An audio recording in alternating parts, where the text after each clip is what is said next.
Price action series में इससे पहले हम मॉर्निंग स्टार पैटर्न को कवर कर चुके हैं, इसलिए आज हम उस मैप को फॉलो करते हुए बेसिक प्राइस एक्शन में कैंडलस्टिक पैटर्न के अंतर्गत इवनिंग स्टार कैंडलस्टिक पैटर्न को डिटेल में समझेंगे।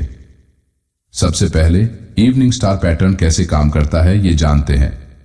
इवनिंग स्टार पैटर्न मुख्य रूप से 3 कैंडल्स को मिलाकर बनता है, जिसमें एक स्ट्रॉन्ग बुलिश कैंडल, दूसरी इनडिसीजन कैंडल और तीसरी कैंडल बेरिश होती है।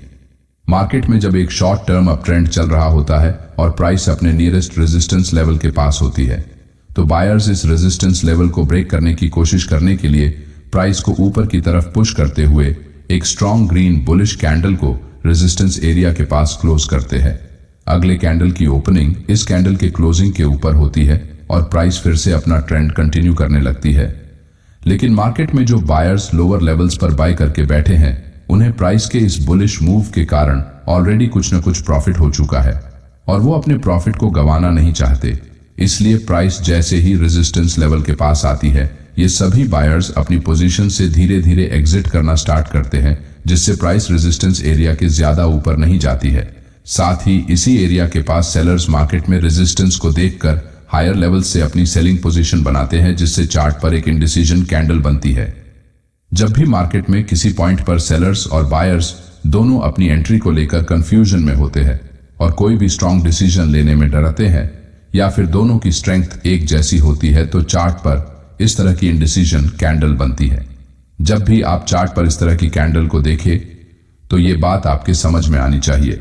इस इंडिसीजन कैंडल को देखकर न्यू बायर्स इस लेवल के पास फ्रेश एंट्री नहीं करते और जो कुछ बायर्स प्रॉफिट बुकिंग करते हैं, जिसे हम लॉन्ग अनवाइंडिंग कहते हैं, जिससे प्राइस धीरे धीरे नीचे की तरफ जाने लगती है, जिससे सेलर्स यहां एक्टिवली सेलिंग करते हैं और चार्ट पर एक बेरिश कैंडल बन जाती है। अगर इस रेड कैंडल की क्लोजिंग प्रीवियस ग्रीन कैंडल के 50% एरिया से थोड़ा नीचे या फिर ग्रीन कैंडल के ओपनिंग के नीचे होती है, तो ये मार्केट में सेलर्स की बढ़ती ताकत का संकेत होता है। रेड कैंडल जितनी बड़ी होगी, मार्केट में सेलर्स की ताकत उतनी ही ज्यादा होती है। चलिए अब कुछ की पॉइंट्स को जानते हैं। Point number 1, evening star pattern में सेकंड नंबर की कैंडल रेड या फिर ग्रीन दोनों कलर की हो सकती है। यहाँ कैंडल के कलर से कोई फर्क नहीं पड़ता है। साथ ही अगर दूसरे कैंडल में कैंडल विक ऊपर की तरफ ज्यादा लंबी है, तो इसका मतलब यहाँ हायर लेवल्स पर प्राइस एक स्ट्रॉन्ग रिजेक्शन फेस कर रही है। पॉइंट नंबर 2, अगर इवनिंग स्टार पैटर्न में तीसरे नंबर के कैंडल की क्लोजिंग फर्स्ट ग्रीन कैंडल के ओपनिंग के नीचे होती है, तो ये एक स्ट्रॉन्ग सेलिंग प्रेशर का सिग्नल माना जाता है। पॉइंट नंबर 3, मार्केट में अगर एक स्ट्रॉन्ग अप ट्रेंड है और प्राइस हायर लोज का फॉर्मेशन बनाते हुए ऊपर बढ़ रही है, तो चार्ट पर एक अकेले इवनिंग स्टार पैटर्न को देखकर शॉर्ट ट्रेड में एंट्री नहीं करनी चाहिए, क्योंकि कोई भी अकेला कैंडलस्टिक पैटर्न मार्केट के स्ट्रॉन्ग ट्रेंड को रिवर्स नहीं कर सकता, और अगर आप ऐसा करते हैं तो आपका स्टॉप लॉस हिट होने के चांसेस ज्यादा है।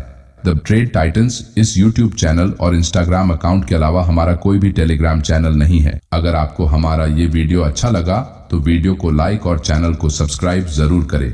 धन्यवाद।